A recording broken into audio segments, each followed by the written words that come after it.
Ask Tom on Home Show. Howard from Wilmington, North Carolina, has a question about GFCIs. Yeah, well, they had a storm, and ever since, it's that GFCI is causing breaker problems with the house, Tom. Howard writes, we had a bad electrical storm the other night. Now, none of my exterior outlets are functioning. The GFCI circuit breaker controlling them is tripped. I replaced the breaker, but the new one also trips. Now, there's a GFCI exterior outlet that won't reset.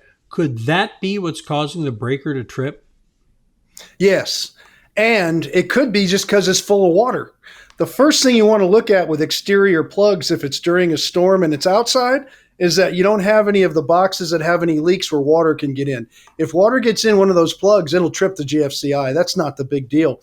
But it'll stay wet for a long time, and every time you try to reset it, it won't reset. It won't reset. So, you do all this stuff, and by the time you do all this stuff, it's still not working, and then all of a sudden, it dries out after a week, and it works fine. It's probably because it has water in it. But could the plug itself have gone bad, and then it's just giving the whole system, telling it to shut down? Absolutely. It happens all the time. All right.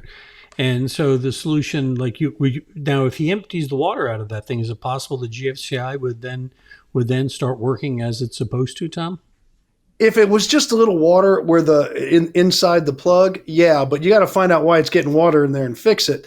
If it's got into the GFCI itself, I would just go ahead and replace the plug, but still make sure your boxes and the connections, they have these little rubber gaskets and stuff that wear out over time.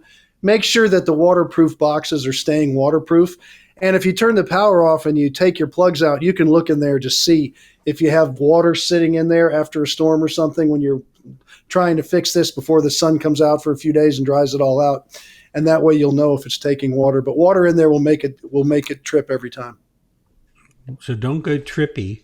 Go click on Ask Tom instead. Unless you want to be trippy. Yeah. You fill out this form, send us a picture, and we'll have some trippy fun. I don't know where you're going with this, Soupy. I don't either. Tom, I'll tell you what, sometimes I just let the horses run wild and we'll see where you make me a little uncomfortable here. Hey, be comfortable. We post a new one of these every day. You'll find them on our YouTube channel and at HomeShowRadio.com.